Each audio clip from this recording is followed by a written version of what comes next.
Life goes by too damn fast for you guys to hesitate and have analysis paralysis. And what I want to talk about today is I'm going to talk about options. The number one thing I'm going to talk about are additional options. I'm not a mindset person. That's Ed Milet's job. He's gangster at that. I'm the options guy. I'm the guy that's going to give you some additional options to make some money. What I'm going to talk about today are options that people gave me and how I've built my real estate portfolio, my business portfolio, all of those types of things. I'm going to give you guys a couple of extra options. But I want you guys to think about when I'm buying real estate or I'm buying businesses or even if I'm buying an airplane, cars, whatever it is, I never use my own money. I never use my credit, and I've never used a W-2, tax history. Nobody's even asked for my bank balance when I buy these things. I'm going to give you guys some really cool options. I'm going to go through acquisition strategies.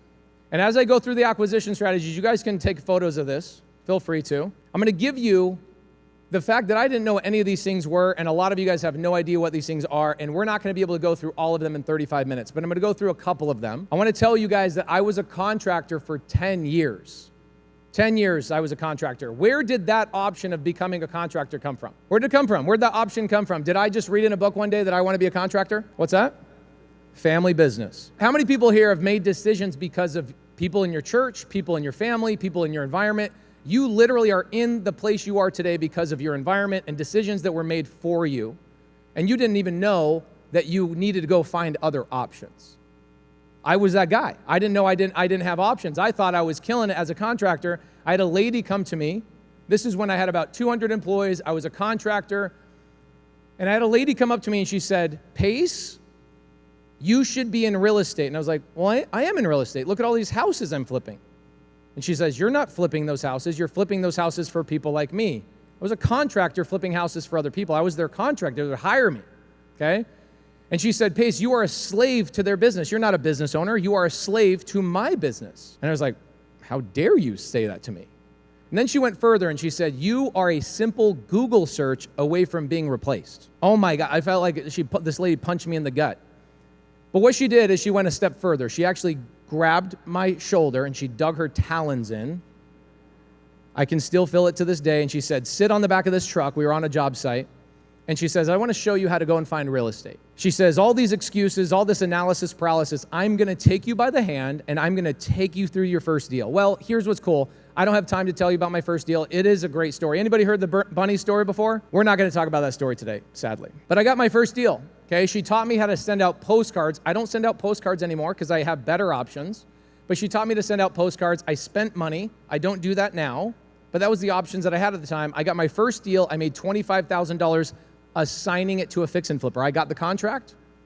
I assigned it. I made $25,000. Then I had a lady that I was doing my escrow with. I was doing my paperwork, the title company. She had been in the business for 41 years. She said, "Who the heck are you? I've never seen you before. You seem like a new investor." I go, "I am. I finally made money in real estate. I'd been telling myself for 7 years that I was going to get in real estate. I was going to do it. I was going to do it." You know what it took for me? Somebody caring enough to give me an option. And I was able to get that option. I learned how to find real estate, which was great. But this lady at the title company says, "Look, I've been in this business for 41 years. Can I tell you the number one thing that you're going to need in this real estate business?" I go, "Yeah, I'd love to. You're going to tell me to work hard, have good mindset." And she goes, "No, I'm going to tell you that the best leads that you will get in this business are going to be everybody else's worst leads." That was the most important thing anybody had ever told me in business, because it stopped me and made me think for a moment. I said, "Hold on a second. What do you mean?" Because I'm chasing deals where sellers are hoarding stuff and their house is halfway burned down and they're going through probate, they're going through foreclosure, and I'm trying to get houses 50 cents on the dollar with cash. And she goes, "Well, what are you doing with the rest of your leads?" I go, "Well, I'm just basically, those are dead leads. Like the seller wants way too much money. Anybody in here have a seller that just wants way too much freaking money? And what do we call them? We call them crazy sellers. And I love those leads now because I have way more options, which are on this screen, and we'll get into that." And I didn't understand what she told me, so she wrote it out to me on a whiteboard, and it took her about 2 hours to teach me what I'm going to teach you guys in about 4 minutes, okay? She told me what subject to and seller finance was, and I kind of understood what seller finance was. Who does not understand what seller finance means? There's got to be somebody in here. Perfect. Thank you, brother. What's your name? Luke. My guy. Give it up for Luke for being honest. Because I know some of y'all were lying and kept your damn hands down. Thank you, Luke. I appreciate it. So if you don't understand seller finance, you definitely do not understand subject to. Is that correct? That would be really weird if you knew subject to, but you didn't know. You know what I'm saying? Okay, so let me talk to you guys about what subject to and seller finance are, which are the only ways that I buy businesses, real estate, and vehicles. The only way. All right? Who has an iPhone in here that you're getting ready to switch out? You're getting ready to, like maybe you got an iPhone 14 or a 13 that you're getting ready to upgrade to like a 15. Who has one? You're like, I don't want to get picked on. What's your name? Gabriel? Stand up, brother. This is what happens when you're honest and when I'm speaking. What do you have? What kind of phone do you have? You have a 14. Okay, cool. Gabriel, do you have a payment on that phone? His wife says yes. Okay, so you have a payment on that phone. Perfect. Thank you. Who's the payment with, like AT&T, T-Mobile? Verizon, okay. Gabriel, I'm going to come right back to you. Okay, so you have a payment. That payment's probably like 40, 50 bucks a month? 22 bucks? Damn, y'all are gangsters. Okay, Gabriel, I'm going to come back to you. Who has a similar situation, but you don't have a payment on your phone? Okay, what's your name? So Jackie, you have an iPhone. Is it paid off? At some point, are you planning on upgrading it? Is it a 14 or 13? It's a 12. It's time to upgrade, guys. You basically have an Android is the way I look at it. When somebody says, oh, you know they got an Android. Okay, so Luke, do you see the difference between these two? We got Jackie, who has an iPhone. You have an 8? Do you have to crank it to keep it going? Like, oh, damn. Okay, so Luke, you've got Jackie right here who has an iPhone. She's getting ready to upgrade, and she has her phone paid off free and clear. You've got Gabriel over here who has a similar iPhone that he doesn't have paid off free and clear. He has a payment on it. Does Gabriel own his phone? Yes, he does, my friends. I'm going to have to teach you guys something very valuable right now. I'm going to come back to you guys. This might be the only thing I tell you today. Jackie, Gabriel, take a seat. I'm going to come back to you because now I got to fix something that people just said, Gabriel doesn't own his phone? You think Gabriel doesn't own his phone because he has a payment? Oh, my friends. I'm going to teach you so many great things right now, okay? Let's say, do you have a credit card? Okay, we're friends, right? I need to go down to the grocery store. Can I borrow your credit card to go buy some groceries real quick? Like $100. Okay, cool. Can I have that credit card real fast? She forgot, okay. Okay, but you'll give me your credit card to go buy some groceries. Okay, cool. Check this out. So I go down to the grocery store, and I buy $100 at the grocery store. I check out. Those groceries are now in my possession. I have a receipt, and I have the groceries. Who owns the groceries? Hold on a second. But I used a credit card in somebody else's name. How am I the owner of those groceries? Write this down. I promise you this is a big deal for you. If you can understand these types of things in real estate, it'll open up your mind. The way I can prove ownership is because I have the receipt. Pretty simple, right? What is the receipt of real estate? The receipt of real estate is called a deed. The person who controls the deed is the owner of the property. The person who controls the deed is the owner of the property. Write this stuff down. I promise you, if you're a kinesthetic learner and you need to write this stuff down to remember this stuff, it will help. Okay. So we all know that just because I have payments on the credit card, I own those groceries, do I not? Okay, so Gabriel, who has a payment on his phone, who is the owner of the phone? Gabriel is the owner of the phone. He not only possesses it, okay? The lender loaned him money to buy it for himself. He is the owner, okay? So let's work out a deal.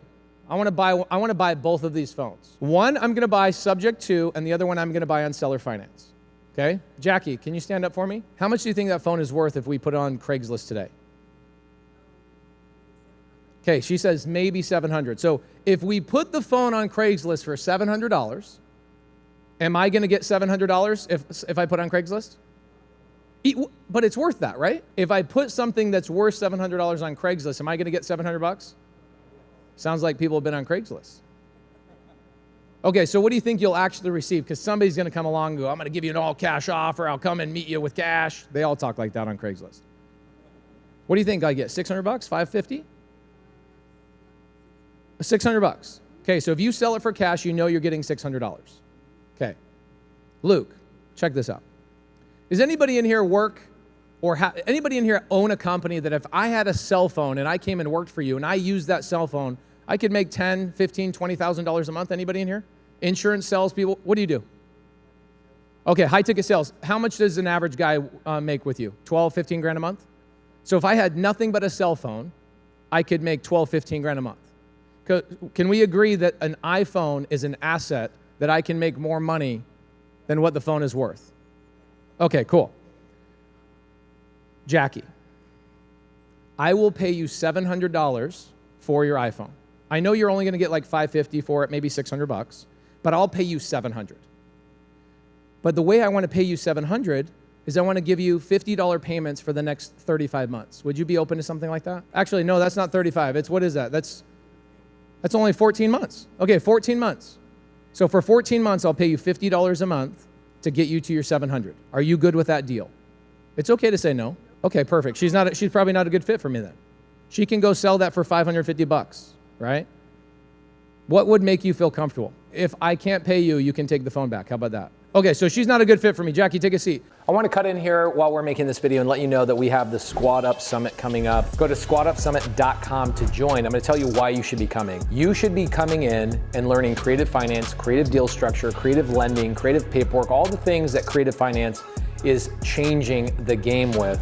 My community is coming out. Subto, Astro, Gator, Vina Jetty's community, top tier transaction coordinators are coming out. All the people that do the creative finance paperwork, yeah, you're gonna meet them there. So if you feel like you're an island out there, like maybe you've read this book, right? You've read Wealth Without Cash. You're like, okay, what next? Cool. Well, now you know what you can do. You know what's possible. But who's going to help you get through it? You've got to meet some of my leaders in the community, and the best place to meet them is at the Squad Up Summit, April 23rd, 24th, and 25th in Orlando. I want to see you there. I'll be out there hanging out, some of the best speakers. I'm going to be the main real estate speaker. Jamil's going to be the main real estate speaker. We'll have Vina Jetty and some other people, but it's actually going to have a lot less speakers than most events. While everybody else is trying to cram speakers and give you way too much information, we're going to be building your business live. We're going to be giving you homework right there live. We're going to be guiding you through it, so when you walk away, you've actually built something, you've done something, and you've squad up with powerful leaders in my community that we've been building for years. Go to squadupsummit.com. I can't wait to see you April 23rd, 24th, and 25th in Orlando. Get back to the video. Who else has an iPhone? Okay, I will never buy an Android to save my life. What's your name? Do you have an iPhone? Okay, stand up. What's your iPhone? By the way, guys, that's how real estate works. And a lot of you guys quit right after that. I immediately go, oh, you're not a good fit for me. I can't help you, and you don't want to be helped. I'm moving on. What's your name? Bolby. Hell yeah, bro. That's a dope name. You've got a phone. How much do you think it's worth? Okay, I'll pay you $300 if you let me pay you $30 a month for 10 months. Would you do that deal? Yes or no? Okay, yes. Okay, so what terms did I just work out, Luke? He says $300 is what he thinks his phone's worth $200. I said, I'll pay you $300. But you just got to let me pay you $30 a month for 10 months. What do we call that? Terms. Now, I'm going to teach you what are terms, okay? When you guys hear people say, oh, it's a terms deal. What does that mean? It means four things. Write this down if you don't know what terms means. It means purchase price, down payment, interest rate, and length of time. That is what terms mean. Purchase price, down payment, interest rate, and length of time. Now, did I work all four of those out with him? Yes, I did. I'm just really good at it. What's my purchase price? $300. What's my down payment? 0. What's my interest rate? 0. What's my length of time? 10 months. We just worked out. Luke, do you now understand what seller finance is? Did I need to go to a bank? Did I need to come up with money? Could I not go get Bobby's phone and go work for the other guy's company and make $12,000, $15,000 a month off that phone? So even though I paid a little bit over what the value of that phone was, I gave him what he wanted so that I could get into something without credit, credentials, tax history, or anything else. Okay, I do this with single-family houses. I do this with multifamily properties. I do this with RV parks. I do this with businesses, cars, all sorts of stuff. Okay? So I do the same exact thing. Now, let's talk about what subject to is. Luke, did you just learn what seller finance is? Then I flew here to Vegas just for you, my friend. Okay? All right. Did that help anybody else also understand seller finance? Okay, cool. Let's talk about what subject to is. Gabriel, my buddy, stand up. I love how your wife ratted you out. That was so great. Okay, so you've got an iPhone, and you have a $22 monthly payment on it. Okay? When are you planning on upgrading that phone? In 3 months. Okay, would you let me take over those $22 monthly payments, hand the phone to me, and once those payments are paid off, I'll continue to make $22 payments to you guys or whatever you guys want for maybe 6 months, and I'll give you guys a little bit of money on top of it. Are you good with a deal like that? I'm looking at you because you're obviously the boss. Okay, what do you think the phone is worth right now? $750? Okay, how much do we owe on the payment? Do we know? Most people don't have a clue, by the way. This is the same in real estate. Okay, you owe about $200. So here's what I'll do. I'll make your payments for $22 a month. And once those payments are paid off, I'll make the remaining payments to you guys directly. Are you okay with something like that? Okay. So I just worked out $750, $22 a month. What's my interest rate? 0. What's my down payment? Okay, we just worked out a terms deal. We call that subject to, Luke. Why is that different? It's because they have a debt. They have a $22 debt on that phone, and I'm simply going to make the payments on their behalf. That's called subject to. Okay? Is that helpful for some people in here? Did you have a little breakthrough? I'm telling you, it took me maybe 4 weeks to truly understand that from somebody else. Okay? So let's go into these strategies. So here's what I do. So subject to is my number one strategy. What's up, bro? Good to see you. Have you guys ever done a sub to deal? I've done deals with you guys. Good to see you guys. How many people in here have done a subject to deal? Raise your hand.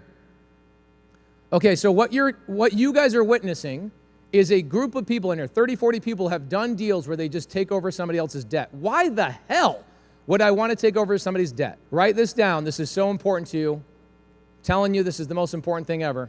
The value of something is never the purchase price. The value of something is always what you can do with it. Now look at those iPhones. I take a $30 monthly payment on an iPhone. I come work for this gentleman, I make $12,000. So it's the same thing with real estate. Just because I took over a piece of real estate with a $1,000 monthly payment, doesn't that mean I should be able to go and rent it out at a higher dollar amount? Usually. Okay, the average interest rate that we are taking over right now on houses, apartment complexes, RV parks is 3%. 30% of my deals that I'm doing right now are 0% seller finance.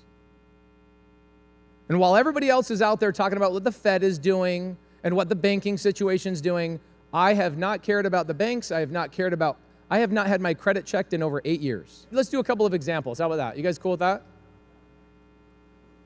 All right. Here's a piece of land. You guys can take a photo of the stuff, take a photo of the slide. I've got 15 minutes. This is perfect. Has it already been valuable? Have you guys already walked away with some value today? Okay. Oh my gosh, I wish somebody told me this 15 years ago.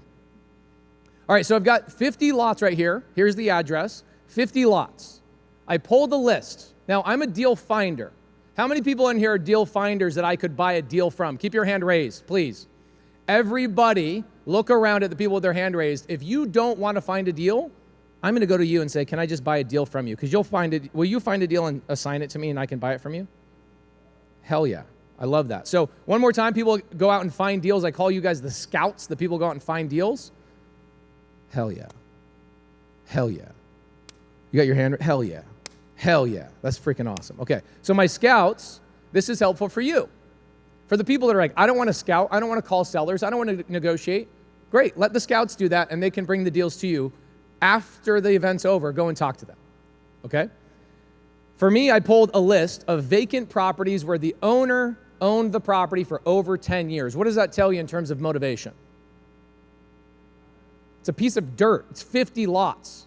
Somebody's owned 50 pieces of dirt for 10 years. What do you think? They got some motivation maybe? They have equity? Ooh, I like that. That's a good one. I like that. So here's what I did. The seller says we want $15,000 per lot. My answer to him was, actually, it wasn't hell no. I do like that. What I said to him was, how about I give you $16,000? Crazy, huh? Because I think differently than everybody else. Everybody else is trying to rob the seller of their equity. I'm trying to partner with the seller. So what I did on this particular deal is I told the seller, I'll give you 16 grand. But I want you to carry the dirt, which means don't make me make a payment or pay the dirt off until I build the houses on the dirt and sell them to my buyer. Okay, so I tell the seller, I go, if you want 16, this dude's already waited 10 years for freaking dirt. What's happened? Nothing. So I go, how about this? I'll give you $1,000 more per lot. So that's $50,000 total. He's got 50 lots. What I want you to do is I want you to wait until I build on them. Now, this is something Jerome does too, okay? This is for you developers out there. This is a really good example. So this is what I did. I got the seller to sell the 50 lots to me, no payments, no interest until I sell the houses that I had not built yet. So I then went and got 2 more partners. I got a developer, kind of like Jerome, and I said, will you carry the construction costs on your line of credit, and let's get these things built? And I partnered with a manufactured home developer, and he brought in all the homes. I'm 30% owner of this property. I make $1.8 million net in my pocket in 18 months by putting this deal together. Did I have to use any money? Did I have to use any credit? Did I have to use any of my own cash? Do we have a money problem? Do we have a credit problem? We have a creativity problem and a lack of networking problem, do we not? Okay, let's do another one. Oh, this one's a good one. This is another really great place I get my deals. Are you guys okay if I bash real estate agents and brokers in here? Anybody in here okay with that? You don't learn real estate as a real estate agent. I'm so sorry. You learn how to put a sign in a yard and be a therapist to sellers. And if you're an agent, you're like, damn, this boy knows me. Okay, most agents don't know how to comp their own properties. So this seller puts 2 RV parks up. These are the 2 addresses. Puts these 2 RV parks up with a broker. Broker goes 5 months not being able to sell them. Why? Well, because we don't have an inventory problem in the country, guys, right now. Don't let people lie to you. We do not have an inventory problem. If we had an inventory problem, why are there houses on the MLS? We don't have an inventory problem. Write this down. We have an affordability problem. The problem is the buyers can't afford to buy the properties that are on inventory. And so this broker and this seller selling these 2 RV parks, this is up in Montana, nobody comes along and buys them. Not because these RV parks aren't great. It's because if they went and got a loan today, how much are their loan terms? 8.5%, 9%. Anybody super motivated to buy something at 8.5%, 9%? Okay, cool. So I call the agent. I said, hey, will the seller do terms? Do you think the agent even has a freaking clue what terms are? Been a broker for 15 years. There's a reason why they call them brokers, because they're broker than you. So I had to teach this broker what creative finance was. And I said, I can pay your seller's number of $6.3 million, but I need to be able to give him payments. So can we do this with RV parks? This deal I ended up getting into, I actually needed some money. The seller wanted 8% down, $6.3 million. So what I did is I put 2 people together and I brought them in as my partners. This is a deal I closed a week ago. Okay, easy. Okay, so this is a little over a lot of people's head. Let's go to some easier stuff. How about this? This is one of the best deals ever. I will wrap it up with this. I've got 8 minutes. I'm going to try and beat this. I'm going to try and get off stage with a minute to spare because I want to give Ed Milet an extra minute. That guy is about as good as it gets. Okay, check this out. So seller's trying to sell the property. Zillow says that the property's worth $100,000. It's a little mobile home, 3-bed, 2-bath mobile home. What do you think the seller wants if Zillow says it's worth $100,000? Oh, you're close, bro. You're so close. $110,000. Seller wants $110,000. Welcome to real estate. Okay, so I get this lead from a wholesaler. Anybody here a wholesaler? Okay, y'all give me all your dead leads because this is what I do with your dead leads. All the leads you don't touch become the best deals of my life. Wholesaler calls me up. His name's Tim. Tim, hey, Pace, this is Tim. I saw you at a local real estate meetup. I saw you doing the thing. would you come on this appointment with me like you said you would?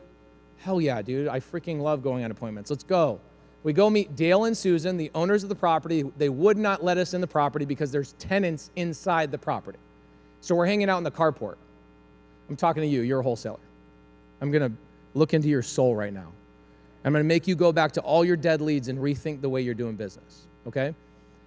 So I asked Dale and Susan, I said, all right, so you guys want 110 grand. I'm sure you're probably getting offers at probably $40,000, $50,000. Because that's what a wholesaler would have to pay for it in order to put money into it, flip it, put it on the market, and make some money, right? And Susan goes, yeah, how did you know? How did you know we were getting 40, 50 grand? I said, because if I was going to give you cash, that's what I would offer you. She's like, well, hold on, I don't understand. You're here at this appointment to buy my house, but you're not willing to give me cash? I go, well, if $40,000 or $50,000 in cash would have worked, you would have probably already sold the property to 4 people that already talked to you. She's like, yeah, well, what are you going to offer me? Food stamps? I was like, no, I'm not going to offer you food stamps. Would you take food stamps? Susan says, okay, well, what do you, I don't understand. Why are you here? And I said, I would come up to your number if you would give me the terms that I need. I say this phrase probably 5 times a day. I would give you your number, just like we did over here. Bobby, I gave you your number, did I not? And you gave me the terms I needed for that phone. So this is what I told Susan. I said, I would give you the number you want. I would come up to your number you want as long as you gave me terms that made sense. And she goes, what are terms? And I explained terms to her the same way I explain terms to you guys.